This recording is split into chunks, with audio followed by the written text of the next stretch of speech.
Iran Israel যুদ্ধ চলছে, যুদ্ধ থামার কোনো লক্ষণ দেখা যাচ্ছে না। যদিও ইরান আমেরিকার প্রেসিডেন্টের ওপরে একটা আহ্বান জানিয়েছেন যুদ্ধবিরতির, সেই আহ্বানে মনে হচ্ছে যে এখন পর্যন্ত যুদ্ধের যে অবস্থান, সেই অবস্থানে ইরান বেশি ক্ষতিগ্রস্ত হয়েছে। ইরানের রাষ্ট্রীয় টেলিভিশন, রাষ্ট্রীয় রেডিও সমস্ত কিছুই আক্রমণের শিকার হয়েছে এবং ইরানের নতুন সেনা প্রধানও নিহত হয়েছেন এমন দাবি করেছে ইসরায়েল কর্তৃপক্ষ। এরকম অবস্থায় ইরানের সরকার পরিবর্তনের গুঞ্জন শোনা যাচ্ছে এবং অনেকে বলছেন যে ইসরায়েলি নেতারা অনেকে বলার চেষ্টা করছেন যে খামেনির পরিণতি প্রেসিডেন্ট সাদ্দাম হোসেনের, ইরাকের প্রেসিডেন্ট সাদ্দাম হোসেনের মতো হতে পারে। এরকম আলোচনায় সবথেকে উদ্বেগজনক ব্যাপার আমাদের জন্য সেটা হচ্ছে ইরানে থাকা বাংলাদেশিরা এরই মাঝে আক্রমণের শিকার হতে শুরু করেছেন। তাদের বাড়িঘর পর্যন্ত গুড়িয়ে দেওয়া হয়েছে এমন খবর এসেছে। রেডিও তেহরানে বাংলাদেশিরা কাজ করে, সেখানেও আক্রমণের ঘটনা ঘটেছে। কি হচ্ছে, বাংলাদেশিরা আদৌ ইরানে নিরাপদ এই মুহূর্তে? সেই আলোচনা করার চেষ্টা করব এই ভিডিওতে। থাকবেন পলিটিক্স টিভির নিয়মিত আয়োজনে।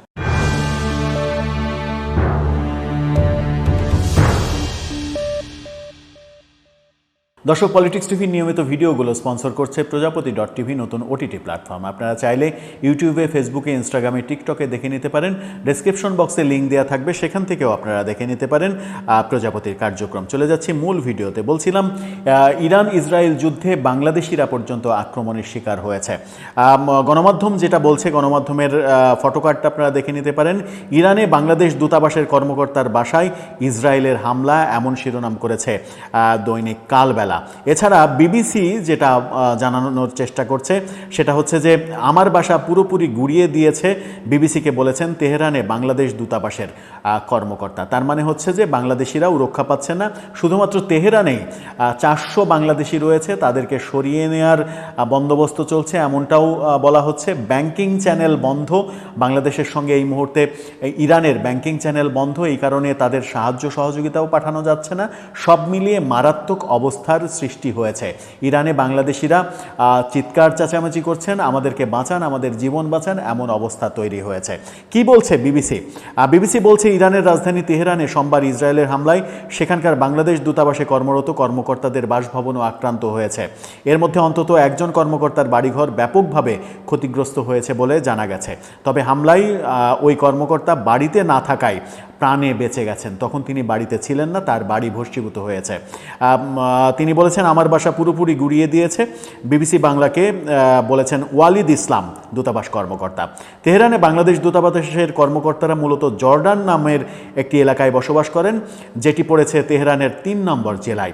ওই এলাকায় ইরানের রাষ্ট্রীয় টেলিভিশন ভবন সহ বেশ কিছু গুরুত্বপূর্ণ স্থাপনা রয়েছে, যেগুলোতে সোমবার ঘোষণা দিয়ে হামলা চালিয়েছিল ইসরায়েল। এরপরে আমরা রেডিও তেহরানে আক্রমণের ঘটনা দেখেছি, যে রেডিও তেহরানে বাংলাদেশে অন্তত 8 জন বাংলাদেশি চাকরি করেন।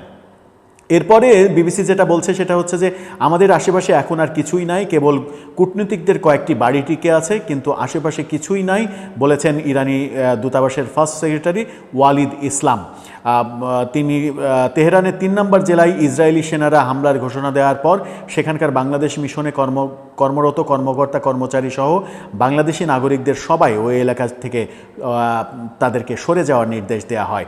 এরপর তেহরানে অবস্থিত বাংলাদেশের দূতাবাস কমপ্লেক্স ছেড়ে সেখান থেকে চলে যান কর্মীরা। যদিও বর্তমানে তেহরানের জন্য তারা তেহরানের অন্য এলাকায় অবস্থান করছেন, কিন্তু ইসরায়েলি হামলার ব্যাপ্তি ক্রমেই বাড়তে থাকায় এখন নাগরিকদের তেহরানের বাইরে সরিয়ে নেওয়ার পরিকল্পনা করছে পররাষ্ট্র মন্ত্রণালয়, এমনটাই পররাষ্ট্র মন্ত্রণালয় থেকে জানানো হয়েছে। আমরা তাদের নিয়ে উদ্বিগ্ন, যারা তেহরানে আছেন তারা হামলায় ক্ষতিগ্রস্ত হওয়ার আশঙ্কার মধ্যে আছেন এবং তাদের, আমাদের দূতাবাসের যারা কাজ করছেন তাদের জন্য এখন আমরা কাজ করছি যাতে এরা নিরাপদ থাকতে পারে। ঢাকায় সংবাদ সম্মেলনে ভারপ্রাপ্ত পররাষ্ট্র সচিব এমনটা জানিয়েছেন। তেহরানে বাংলাদেশে যে 400-র মতো বাংলাদেশি রয়েছেন তারা সবাই অখ্যাত রয়েছেন বলে, অর্থাৎ তারা এখনও আক্রান্ত হননি, ফিজিক্যালি আক্রান্ত হননি, এমনটা দাবি করেছেন পররাষ্ট্র সচিব, ভারপ্রাপ্ত পররাষ্ট্র সচিব। এদিকে অনেকেই ফোন দিয়ে কান্নাকাটি করছেন, বলছেন এখানকার পরিস্থিতি ভালো নেই, আমাদের বাঁচান। বিবিসি বাংলাকে বলেছেন ওয়ালিদ ইসলাম। তেহরানের বাইরেও কিছু কিছু শহরে আক্রমণের ঘটনা ঘটেছে, ফলে সেসব জায়গা থেকে অনেকে যোগাযোগ করে নিরাপদ স্থানে সরিয়ে নেওয়ার জন্য আকুতি জানাচ্ছেন কর্মকর্তাদের। যেমন বন্দর আব্বাসে হামলার ঘটনা ঘটেছে, সেখানকার পরিস্থিতি আরও খারাপ, ফলে ওই এলাকা থেকেও অনেকে ফোন দিচ্ছেন আর কান্নাকাটি করছেন। এই আর্তনাদ আসলে সহ্য করা যায় না, এমনটাই ওয়ালিদ ইসলাম জানিয়েছেন।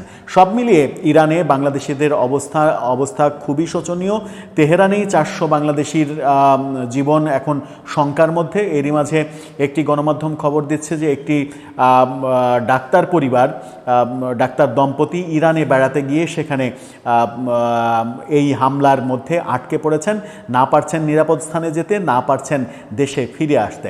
সব মিলেই ইরানের এই পরিস্থিতিতে বাংলাদেশের পররাষ্ট্র মন্ত্রণালয় উপযুক্ত ব্যবস্থা নিতে পারছে কিনা, তাদেরকে বিশেষ বিমানে ফিরিয়ে আনা যায় কিনা, সেই কথা ভাবছে কিনা, সেই ব্যাপারে পররাষ্ট্র মন্ত্রণালয়ের কোনো ভাষণ আমরা শুনিনি। যদিও এখন ইরানের বিমানবন্দরও নিরাপদ কিনা সেটাও একটা বড় বিষয়, কারণ এরই মাঝে ইরানের একটি বিমানবন্দরে হামলার ঘটনাও ঘটিয়েছে ইসরায়েল কর্তৃপক্ষ।